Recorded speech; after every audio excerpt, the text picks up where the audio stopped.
देखते हैं फिर से एक नई टॉपिक के अनुसार से बात करेंगे। 10th क्लास का है ये, है ना, बिहार बोर्ड जिसको बोलते हैं ना, बिहार बोर्ड 10th क्लास।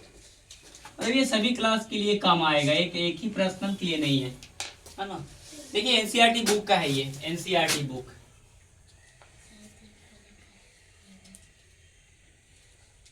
है ना, एनसीईआरटी।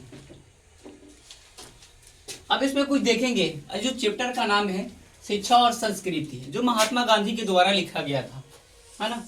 और इसके कुछ जीवनी है जो महात्मा गांधी जी के बारे में हम जानेंगे और देखेंगे कि इनका क्या जन्म था, क्या क्या इनके परिणाम रहा है, क्या क्या इन्होंने लिखा है और क्या क्या इनके जीवन में उपलब्धियां हासिल किया है।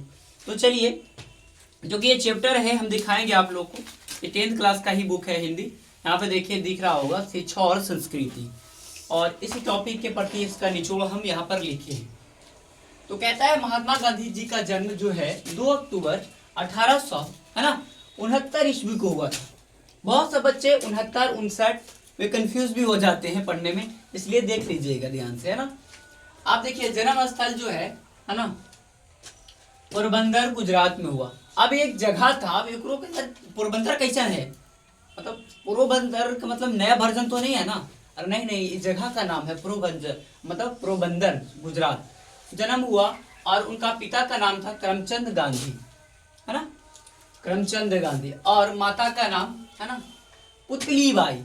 क्या था? पुतली बाई। जरा सा नाम अचंबा है, लेकिन जरा सा ही याद आने वाला भी चीज है। किसी मान लीजिए कोई एंट्रेंस का एग्जाम हो, किसी तरह का भी एग्जाम हो, तो उसमें अधिकांश देखता है। और देखे भी है हम।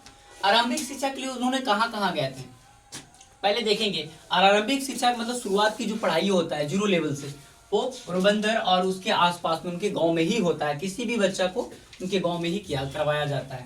और वकालत के लिए पढ़ने के बाद वकालत की शिक्षा के लिए, है ना, 4 दिसंबर 1880 ईस्वी में, है ना, जो शिक्षा की वकालत की शिक्षा प्राप्त की है। फिर कहते हैं अधिक शिक्षा के लिए, क्या कहते हैं, अधिक शिक्षा के लिए। आज यहाँ पर क्या है, हम लोग शिक्षा के लिए कहीं ना कहीं हम लोग गया चल जाते हैं, पटना चल जाते हैं। तो यहाँ पर गांधी जी भी है ना अधिक शिक्षा के लिए university of college London, university London में गए थे, जो कि कॉलेज का ही नाम है। और उनका जो विवाह हो गया था, है ना, उनका जो विवाह हुआ था 1800 है ना 83 ईस्वी में, कम उम्र में ही हुआ था। और उनका पत्नी का नाम भी हम देख लेंगे। पत्नी का नाम है कस्तूरबा गांधी, जो कि संविधान संग्राम में, है ना, कदम से कदम उनको मिलाकर चली थी। उनकी वाइफ जो थी, उनके मतलब लड़ाइयों में, संग्राम में वो कदम से कदम मिलाकर चली थी, है ना। काफी एक कहा जाए तो पति के लिए एक सराहना भूमिका निभाई, पत्नी के लिए एक सराहना भूमिका निभाई थी पति के साथ में उन्होंने, है ना। और गांधी जी दक्षिण अफ्रीका प्रवास, है ना, वो कब तक रहे वहां पर, तो 1893 से लेकर 1914 तक उन्होंने वहां पे प्रवास किया, रहा, है ना। प्रवास का मतलब होता है रहा, जहाँ पर उनको आना जाना लगा रहा। यह प्रवास उसे भी कहते हैं जो वैसे स्थान जिसमें हम लोगों को आना जाना लगे रहे, जैसे घर हो गया, मस्जिद हो गया, जो भी हॉस्पिटल वगैरह, बहुत सी चीज इसमें आ जाते हैं। और फिर इसमें देखेंगे अंग्रेज को खिलाफ उन्होंने अहिंसा का पालन प्रयोग किया, है ना। अब देखो सबसे पहला कि अंग्रेजों के प्रति उन्होंने क्या किया, अंग्रेज के प्रति हिंसा का पालन किया पहली बार में। और भारत कब लौटे वहां से, तो 1995 में लौटकर संविधानता संग्राम में कूद पड़े। मतलब वो उसमें जूझना पड़ा। जैसे मान लीजिए कि बहुत सा समस्या को देखे होंगे, नहीं सहा गया होगा, तो उन्होंने क्या किया, अपना एक कदम उठाया। और कह रहा है उन्हें एक और नाम से जाना जाता है, बापू जिन्हें राष्ट्रपिता भी कहा जाता है। क्या कहा जाता है, राष्ट्रपिता। और यहाँ पर देखेंगे उनका हत्या जो हुआ था 30 जनवरी 1948 में नई दिल्ली में एक सरफिरे ने गोली मारकर हत्या कर दिया, बेरहम से ठाय ठाय मार दिया। और क्या कीजिएगा, बेरहम इंसान था, एकदम जालिम इंसान था। क्या बताया जाए, क्या अब सत्य लोग को सहने का आदत नहीं है। अब सोचेगा डायरेक्ट खत्म कर दे भैया, ना रातों ना बास बजतो बजती। और उनके द्वारा अब मतलब कहावत जरा उल्टा कह देते हैं, कहने में मजा आता है इनको। प्रमुख रचना जो है ना, प्रमुख रचना उनके द्वारा जो लिखा गया है, बहुत से उन्होंने लिखा है, लेकिन हम थोड़ा थोड़ा इस पे जो प्रमुख है उनके नाम लिया हूँ।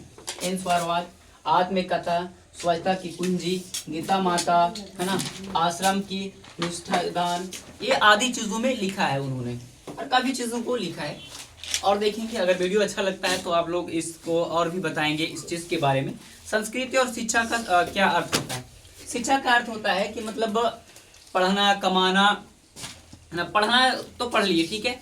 पढ़ने का मतलब है कि हम जाके खाली नौकरी नहीं करें, समाज को देखे भी, समाज को देख कर चले भी कि शिक्षा कहाँ पर होना, क्या स्तरीय कमी है, क्या नहीं है। और शिक्षा का ये भी अर्थ होता है कि जीवन में केवल नौकरियां पाना नहीं, बल्कि अपने जीवन को जो अच्छी घटी, जो बुरा होने वाला चीज़ को, फर्क को जान सके और उस चीज़ से निर्णय ले सके, उसे भी हम लोग शिक्षा कहते हैं। और संस्कार कहने का मतलब है भारतीय संस्कार। हम लोग ने इंडियन सिविलाइजेशन पढ़े होंगे, तो उसमें भी दिया होगा, 12th क्लास में है ये। तो संस्कृति का मतलब होता है कि हमारा भारत का संस्कृति और सभ्यता जो है बहुत ही एक कहा जाए ऐतिहासिक है, जिसे हम लोग को बनाकर हमेशा रखना चाहिए। जो गांधी जी का ये बहुत ही प्रमुख भूमिका रहा है इन चीज़ों में। तो वीडियो अच्छा लगता है तो जरूर लाइक किया कीजिए और फॉलो कीजिएगा। फेसबुक पर देख रहे हैं तो, और यूट्यूब पर देखते हैं तो चैनल को सब्सक्राइब कीजिएगा और एक प्यारा सा स्माइल वाला इमोजी के साथ में कमेंट कीजिएगा। Thank you.